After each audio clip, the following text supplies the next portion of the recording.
A city of dreams. Incredible architecture.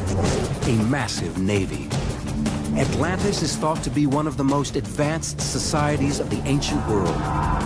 Then, without warning, it literally vanishes overnight. An extraordinary civilization, lost forever. But its memory is not soon forgotten. Legendary status has made Atlantis the holy grail of modern archaeology. Escúchame, el corte que tiene la estructura es humana. The city may not necessarily be under the bottom of the sea, but rather under the bottom of this flatland. Atlantis should be somewhere around here, but where? And if it is here, how come we can't see it? This team of obsessed scientists believe they finally hit the jackpot.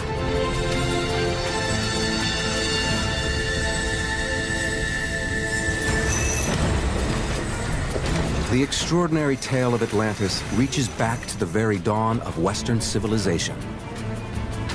This city of Atlantis is seen by many as the mother of Egypt and Mesopotamia and Israel and Europe and all the other civilizations that began in this area.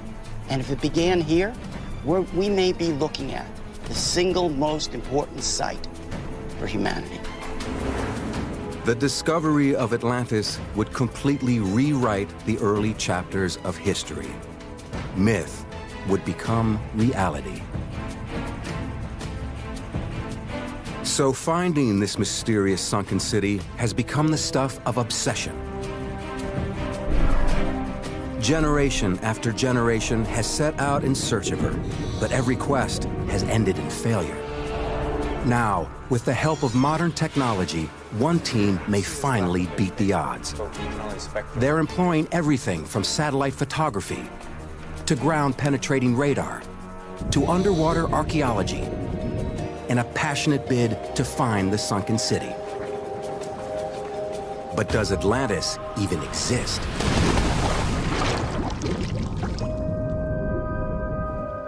The legendary city may be just that. A legend. Over millennia, the story of the ancient city has taken on a life of its own, transformed into countless fantasy lands.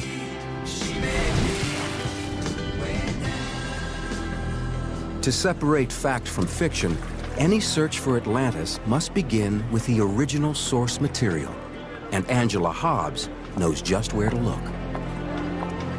All we know about Atlantis comes from a few pages of the book that I'm holding in my hands, written by the Greek philosopher Plato. He is the gold standard. There is no other ancient source for the myth of Atlantis. This is it.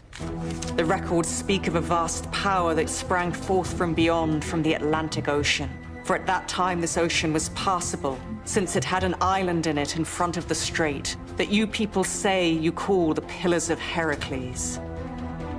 Plato's descriptions of Atlantis are incredibly intricate.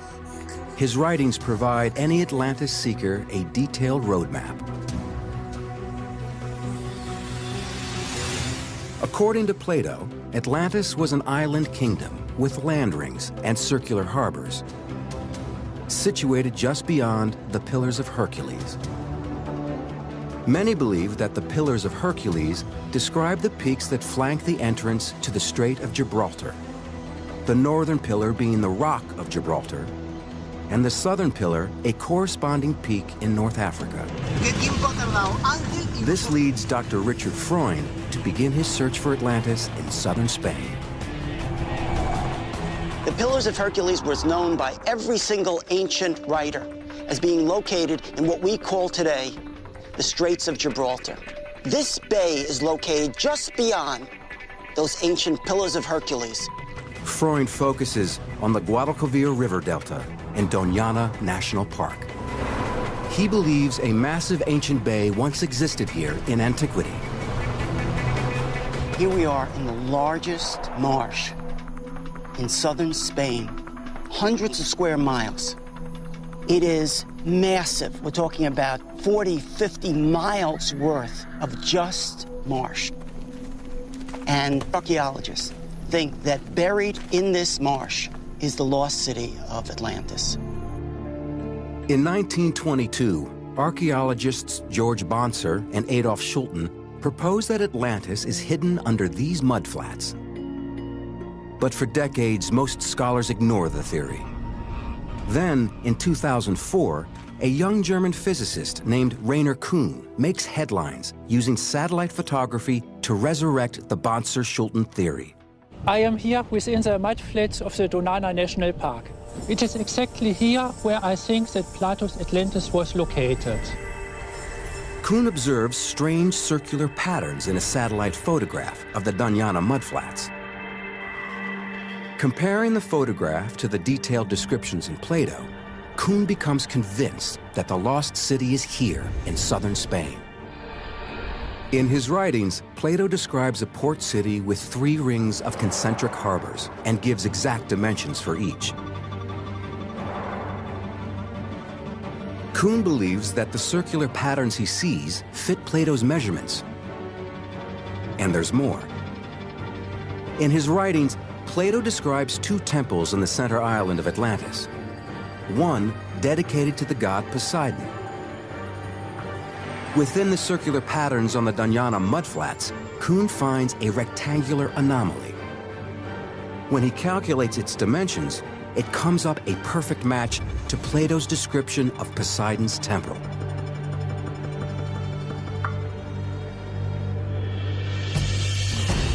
Today, Kuhn's theory has led to a full-scale expedition. A team will determine whether the anomalies detected from space actually correspond to man-made structures under the mud. It includes anthropologist Juan Villarreal, whose research is closely followed by Richard Freund, and Paul Baumann, an expert in subsoil sonar mapping. Those shapes certainly do not correlate with any possible geological feature. In my mind, there's no question they're man-made features. One of the big circles is connected with several rectangular structures. We think that those rectangular structures have a wall below the shape in the soil. And we are trying to find if we have a building. If there is a building, or any other artifact deep beneath this mud, it could be the find of a lifetime. If they can excavate and come up with just a few really good artifacts that can be dated to 4,000 years ago, then we have evidence for one of the great myths in civilization, the myth of the beginnings of Atlantis. Even on this team, there are skeptics who say the long-lost kingdom of Atlantis is just a myth. But they need only look 1,000 miles east to a place the Turkish call Troya for proof that myth can become reality. Here lies Troy, one of the most storied cities of the ancient world. So, this is the main street of the late Bronze Age citadel of Troya, dated around the 13th century BC. For years, people thought that the city of Troy was a fantasy, a made-up place described in Homer's epic poem, The Iliad. In the 3,000-year-old story, Troy is the setting for the Trojan War and the legendary Trojan horse, where the warrior Achilles fights for the beautiful daughter of Zeus, Helen of Troy. Like Atlantis, Troy was thought to be just a myth. Those who searched for it were ridiculed. There were many voices that would say that this story is pure fiction, that Troy does not exist. Then, in 1870, amateur archaeologist Heinrich Schliemann proves that Troy is a real place after all. He's able to unearth the fabled city by simply reading one of the oldest myths in Western literature as if it was fact. He used the Iliad as a tour guide. He accepted it as a direct description. Homer describes a city with steep rising walls and broad streets. Schliemann found them. The ruins here reveal a city filled with impressive architecture. Schliemann also needed to locate a city beside 2 rivers. Troy is described as a city located at the conflow of two rivers, Scamandros and Simois, which are here. Most importantly, he needed to find evidence of the Trojan War. And indeed, the archaeology here points to a bloody battle. This building was roofed with wooden beams, and we know that it ended in a fire because the beams were charred. And if there was a Trojan War, this is the best evidence that we have. For those searching for Atlantis, Troy is an inspiration, proving that myth and fact are sometimes one and the same. When Schliemann came here, he was successful. He excavated an archaeological site that everybody agrees nowadays is the site of Troia. He wanted to solve an archaeological problem, and he did. Now, the team in Spain is taking an even bigger gamble, and no one knows if they'll be as lucky. This rich and strange marshland on the Spanish coast is part of a protected park called Doñana. In ancient times, this area of southern Spain was underwater, and the Doñana Park was essentially a large bay. In the bay, they were created over a long period of time massive sandbars that allowed people to use these sandbars to create cities. Dr. Richard Freund believes that the famous rings of Atlantis may have existed in this bay thousands of years ago. Freund and a team of archaeologists, geologists, and anthropologists pore over satellite photos of the area. We have put different depths. They find what may be circular shadows of an ancient city. Finally, we've narrowed it down to a very specific location around this mysterious circle in the midst of the swamp. But in order to pick the best areas to investigate, the team needs better images. And a simple homemade contraption might just fit the bill. By attaching small cameras to a balloon and a kite, the team can get higher resolution images than the photographs taken from space. Yeah, there we go, so that's working. The aerial photographs we're doing today can give us the clearest images that they've ever had. Today we'll get the best photographs of this entire area with this balloon and see whether those rings really exist. We're going to lift the balloon to at least 100 meters, and then we'll probably work at different increments of elevation, 100, 150, 200, and so forth. Any patterns or anomalies in the soil that appear in these new photographs could indicate buried man-made structures. But if there was once a mighty city here, what happened to it? According to Plato's final chapter, the great city of Atlantis faced a cataclysmic disaster. Violent earthquakes are followed by great flooding, and after just one day and one night, the entire island of Atlantis sinks below the sea. In order to prove their theory, the Spanish team must find evidence of such a disaster. Dr. Juan Antonio Morales finds geological evidence of a long history of massive tsunamis hitting this coastline. Puede observarse en esta zona como el desplazamiento de algunas de estas rocas a lo largo de esta plataforma tiene decenas, incluso centenas de metros.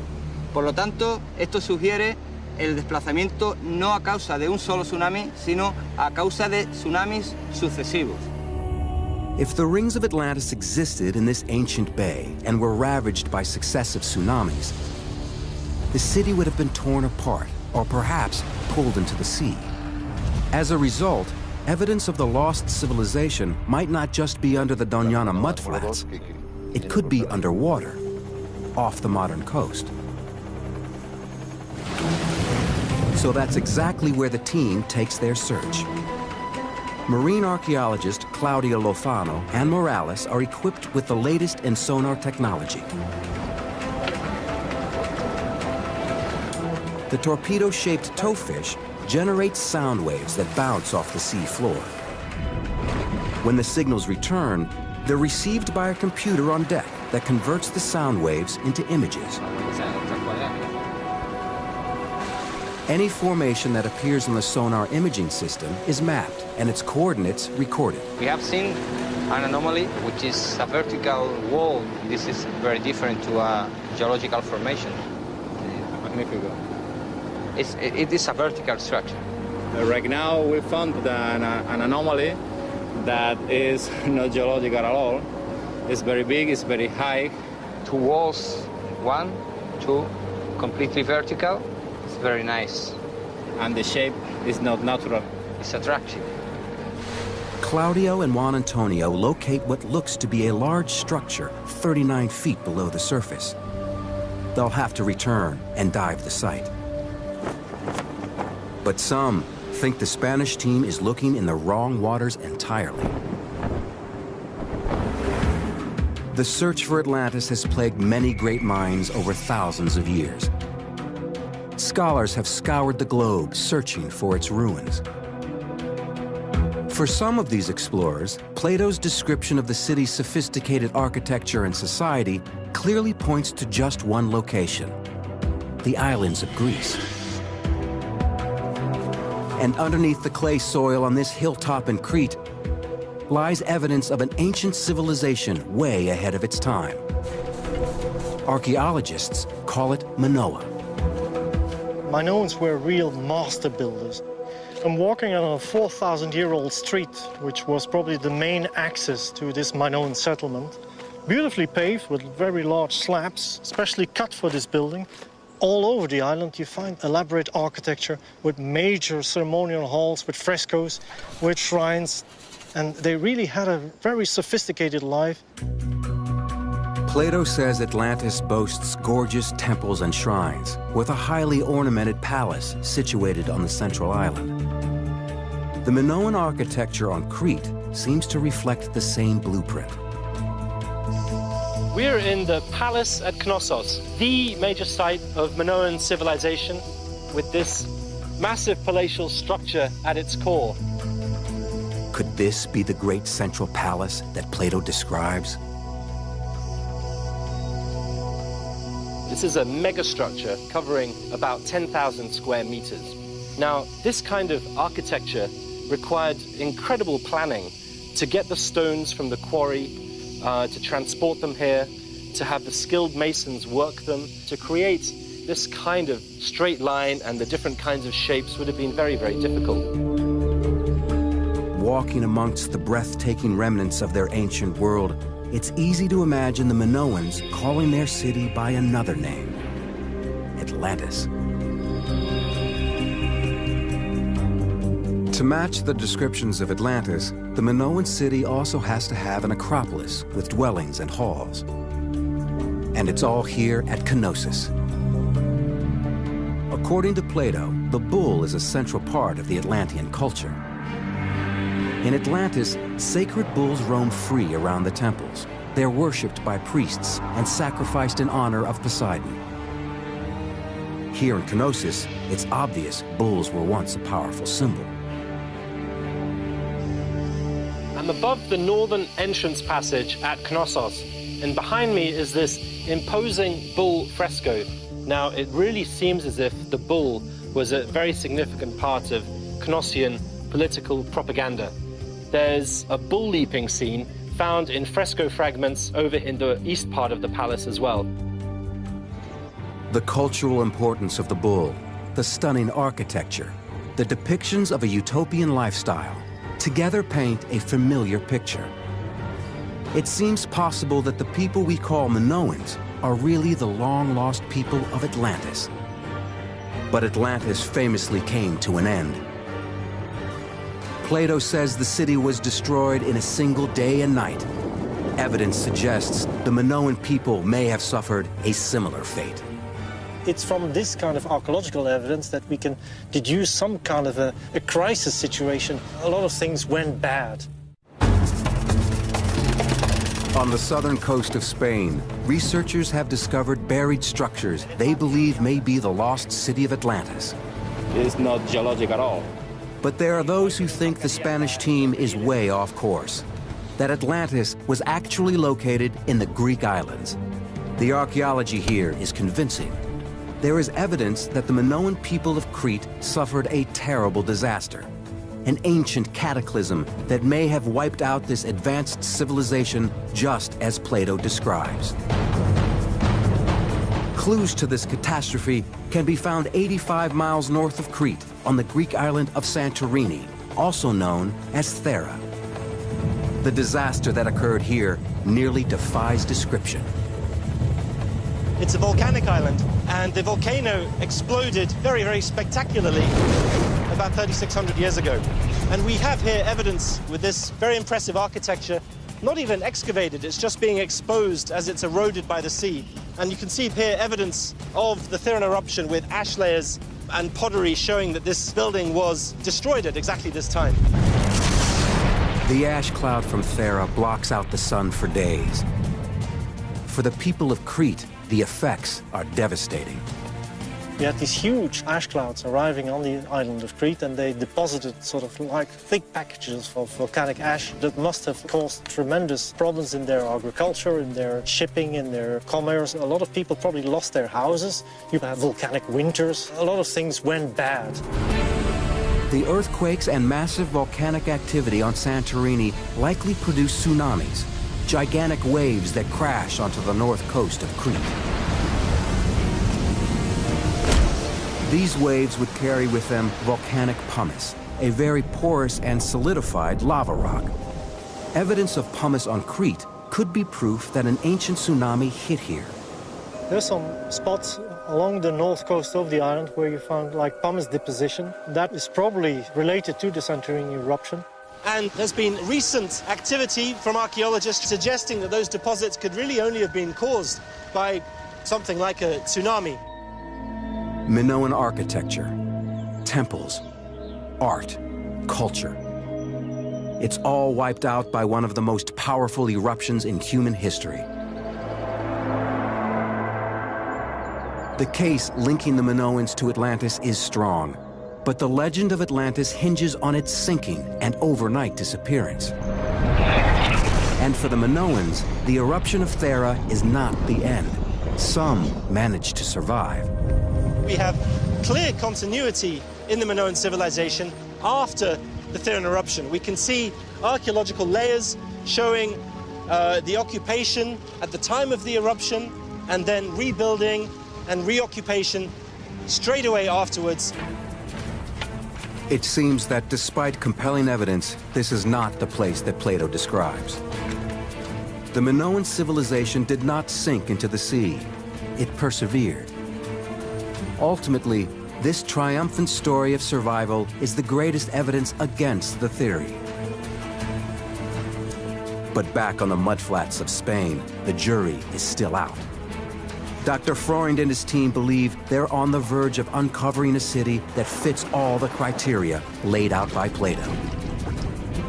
We're standing here at the outskirts of the Doña Ana National Park, the source of tremendous speculation that perhaps this was the place where Atlantis was located, and this was the place, the mud, the shoal into which it disappeared. In Doñana Park, the team reviews the new aerial photographs taken from their kite and balloon cameras. And then oh, this is interesting right here. This picture right here at the higher altitude, you may see this rectangle that we were talking about. Any circular or rectangular patterns could provide strong evidence of a footprint of a lost city. This particular feature was not included in our list, so this is new that Paul's photography has revealed to us. And this area has been cleared by the grass cutters for thatch. And even after clearing, the feature was still visible from the kite photo. It's clearly not just a feature that's visible in vegetation, but visible in the earth. These traces may be the last markers of Atlantis. This is, I think, the most important feature in the aerial photography that's been done. It's the one that most resembles anything like Atlantis. It has an area that looks like a port leading into a large circle where the concentric circles would have been. Freund is convinced that the photographs reveal a pattern that matches Plato's description. A series of circular harbors with a central canal connecting them to the ocean. The team also identifies other supporting features. Circular features, linear features, parallel features, all in the order of a human scale. So, for instance, things that look like pathways or roadways that are 1 meter to 2 meters across, features that look like buildings that are 4 to 8 meters across. The team now uses ERT, electrical resistivity tomography, to record images of what lies underneath the circular patterns. What we're doing here is we're running a bunch of current through the ground, and we're measuring what comes back from that, and we'll be able to get a picture of what's in the subsurface up to about 12 meters below the ground surface. The crew frantically searches for any remnants.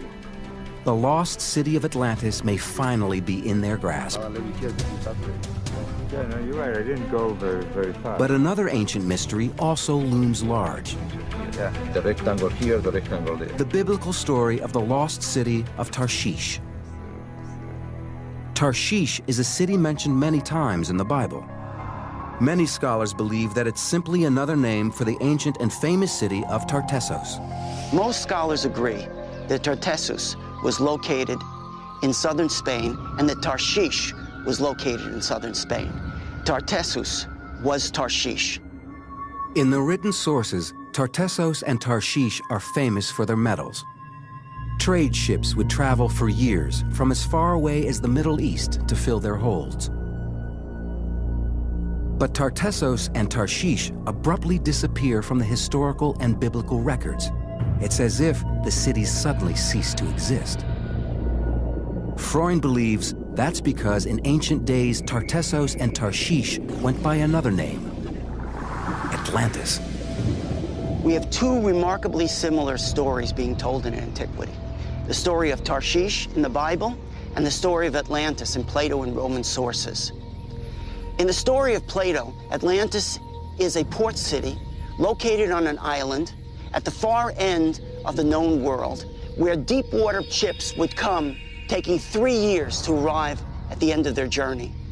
In the Bible, Tarshish was that city that may have been built on an island, a deep water port, at the end of the known world for the Bible, and it was a place that took 3 years, according to the Book of Chronicles, for them to arrive at the end of their journey. Tartessos is Tarshish is Atlantis. It's an interesting theory. Each city is documented as a famous port that mysteriously disappears from the written record. And the similarities don't end there. Each of the three cities is said to have great mineral wealth, with access to massive amounts of gold, silver, or copper. Plato certainly does talk about mines, which the Atlanteans have access to, and one of these mines being for this probably fantastical metal called aurichalk, though some archaeologists think they know what it might be or what it might be like. All we know is that it glows like fire. Scholars translate aurichalk as mountain copper. Today, just upriver from the Doñana mudflats, the hills shadowing the Rio Tinto are mined for gold, silver, and copper. And there's evidence to suggest there's been mining here for over 5,000 years. The mudflats' proximity to these deposits of valuable ore make any ancient city located here a strong candidate for Atlantis. It's just one more clue that points to the coast of southern Spain as the best location for the lost city. But the only way to know for sure is to get a closer look. The anomalies we have seen, and the structures are completely square. This is curious because these four are forming a line 2 meters high. For me, it's the most interesting zone in this area. My best option is to go there to dive.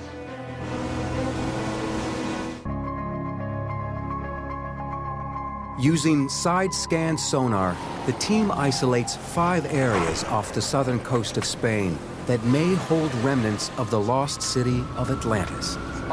The sonar images show what looks like man-made structures on the seafloor.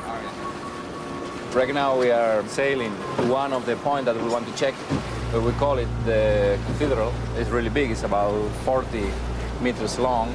The main characteristic that we are looking for is if it's human-made or not. It's the beginning of storm season. High winds and foul weather pick up at the end of September and continue through the winter. The divers have only a small window of opportunity to investigate the site before the weather turns ugly. We have a good news. Strong wind of yesterday blow dark water that came from the river. We'll have better visibility than we expected.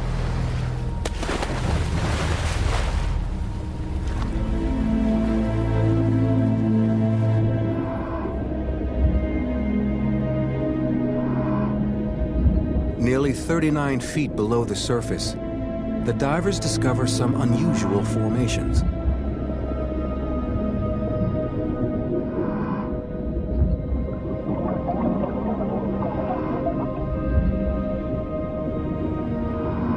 Stones that seem to have been cut. Maybe by the men of Atlantis. These stones may have once been part of the great city walls that Plato describes. Man-made, yeah. It's too perfect to be casual. Eh? Take a second look, yeah.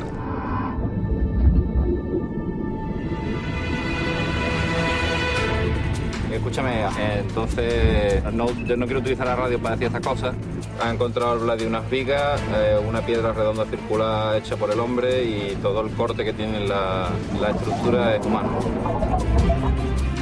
As each diver surfaces, more details of the unique discovery are revealed. Había un ladrillo que no era cuadrado, terminaba, parecía que estaba trabajado también. Era una piedra, pero terminaba en pico, en cuña. Some places is like a wall, no? And there are like steps from the stair, very mysterious, no? Ahí arriba tenemos, ¿no? Increíble, increíble. The dive is a success, but the team's geologist, Juan Antonio, doesn't want to jump to any hasty conclusions. First, he needs to review the hours of underwater footage. Any discoveries from the diving expedition could be linked to potential finds in Doñana, so the team continues their search on land. Archaeologists conduct a careful survey of the surface, hunting for any cultural remains. When we're looking for Atlantis, we're not just looking for the buildings of Atlantis. What we're looking for is the culture of Atlantis. We may not find all of the contours of the city. You could find a wall, you can find two walls, you can find rectangles. It still doesn't connect it directly with the ancient Near East and all of the great civilization from the Aegean through the Mediterranean. But every once in a while in archaeology, you come upon a smoking gun, something that connects all the dots for you. While searching within the large circular patterns in the soil, Freund and his colleagues suddenly discover two incredible artifacts. He's a magnet, but look at that, look at that. Oh my gosh, people wait a whole career to find one of these little figurines, and to find two, and just magnificent. It's an ancient statuette, probably at least 2,000 years old. She is one of the most spectacular kinds of goddesses. Is she Astarte or Ishtar? If they are Astarte or Ishtar, it would make them Bronze Age icons, dating as far back as 4,000 years. The beautiful figures may represent a direct connection between this area and the great civilizations of the ancient world. From the ancient Near East, through the Aegean, to the Mediterranean. And those two small figurines can connect it. Because if we find the culture that fits into that context, then we found Atlantis. Meanwhile, now back on land, Claudio, Juan Antonio, and the team of divers carefully review their footage, analyzing what seems to be the ruins of a man-made structure. Yo veo aquí una superficie que parece el techo de un bloque. Imagínate que eso fuera una pared, un bloque hecho por el hombre. Parece un muro. Pero yo veo dentro de la piedra y veo líneas. Yo no veo un muro, yo veo un estrato diaclasado. Este diaclasado corresponde a esfuerzos regionales y seguro, vamos, yo apostaría que es geológico. Yo no puedo afirmarlo con rotundidad, pero me cuesta creerlo, ¿no? Me cuesta verlo. Parece que pueda ser una formación natural que haya sido modificada. Parece que el hombre ha hecho algo ahí. Que alguien aprovechara esta piedra que se la encuentra rota para construir un muro, puede ser. Each stone raises new questions. Although they appear to have been formed geologically, it's possible they were later used as building materials. Es completamente nuevo. Cuando analizamos yacimientos del entorno de Doñana, vemos que muchas de estas rocas y de rocas de otro tipo cuadrangulares han sido reutilizadas en la construcción. If the stones were transported and used as building blocks, the most likely location for a construction site is under the Doñana mudflats. For 3 days now, the team has been conducting advanced imaging across the geometric patterns first seen in the aerial photographs. Let's get Juan over here. Just let him look at this. This is the big circle. Any structures below the soil will show up as distinct breaks in the so-called density and conductivity graph. If there are evenly spaced breaks that match the circular patterns on the surface, it will be strong evidence that there are buried structures under the mud that could be the city of Atlantis. Okay, so here's the results of the electrical imaging across the large circle that's particularly reminiscent of Plato's description of Atlantis. The section's 160 meters long and 12 meters deep. We have breaks here and breaks again at 60 meters. 60 meters. The results look positive. The images show breaks consistent with the circular patterns seen from above. In my view, the pattern of resistivity to electricity matches the pictures, matches the shape of the borders of the features. We can explain the circles because they really are there. There is some kind of representation in the soil.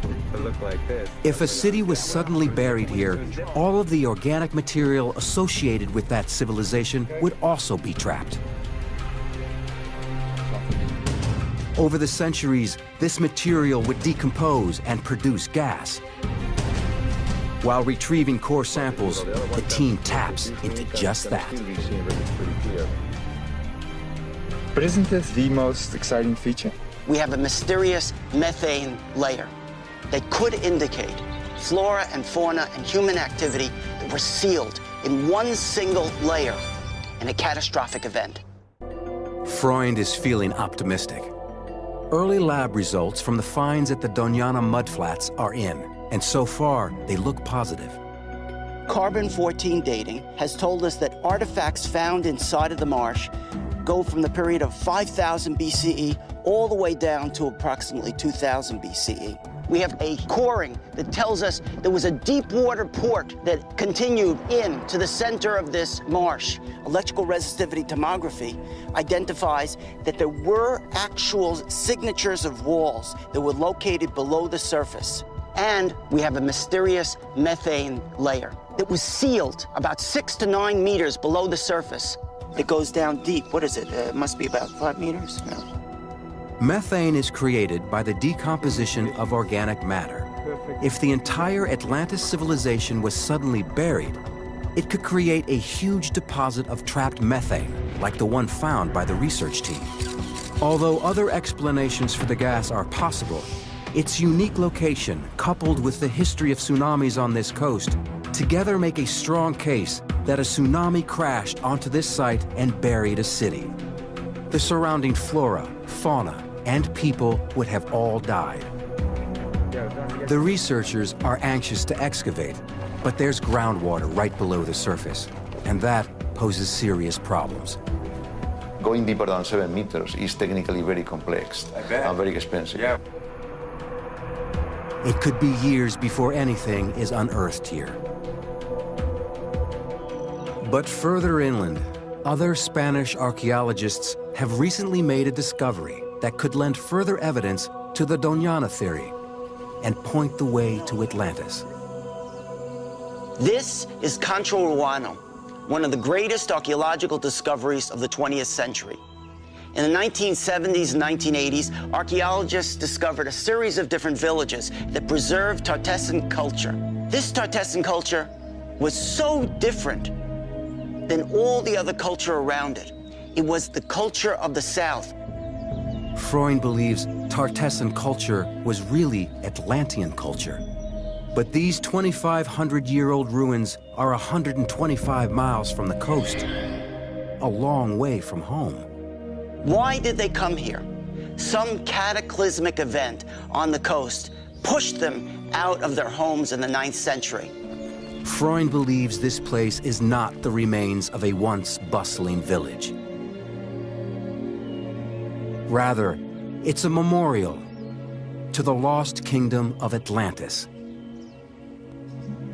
He calls it a ritual city and says that this site is actually a miniature replica of Atlantis, built in homage.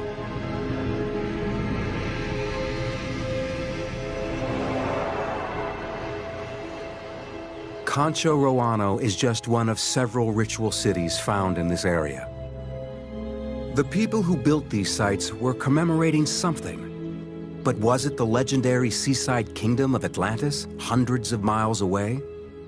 Detectives say you follow the money. Archaeologists say you follow the stone. Slate is the key. This room is paved with slate. This slate room may have been the residence of the high priest for the entire memorial city. And slate is not indigenous to this area, but 250 kilometers to the south on the coast, it's very famous. The people would have brought slate all the way up to this Concho Roano site. Freund believes the slate in the temple connects this inland site with the coastal city of Atlantis. On its own, it's not enough to establish a solid link. But there's something else. It was an altar. A secret symbol that helps make his case. Another clue is the Holy of Holies. Located at the center of the entire city, just like Poseidon's temple that's mentioned in the writings of Plato, this was the place where the most sacred rituals would take place. Sacrificing of animals. Ritual objects were found here. Gold and silver, bronze. According to Plato, the story of Atlantis came down to him from the Greek legislator Solon, who heard it from the priests of ancient Egypt. It seems the Egyptians had direct contact with the Atlanteans. And in the most holy space of Concho Roano, there's a 3,500-year-old Egyptian symbol. In this place, in the center, was found a symbol that goes back to the pharaoh Ahmose in the 16th century BCE. It's a symbol of holy metallurgy. This symbol links the site to the metalworkers so revered by the ancient pharaohs. In the historical record, there are 3 cities famous throughout the world for their mastery of metals: Tarshish, Tartessos, and Atlantis.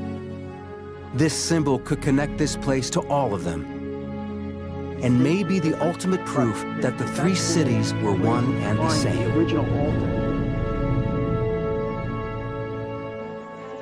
But there's one more piece of evidence connecting Concho Roano to Atlantis. The most remarkable artifact of all. An ancient carving that seems to preserve the very emblem of Atlantis. It's a stone indicator of what they were memorializing, who they were. And what is it? It's a symbol of concentric circles, one inside the other. And they're found right at the threshold. At the entrance of Concho Roano and in many other ritual cities are large stone stelae. As you would come up to the city, you would see this standing stone in front of a warrior with his sword drawn. And here we have the concentric circles of the city that he's guarding. This signpost points to a city with one entrance in, and coming out. And in the center, the same thing that Plato is describing in Atlantis, central shrine of Poseidon. It's their memory of the past. And the symbols that we find on this is the way they remember Atlantis.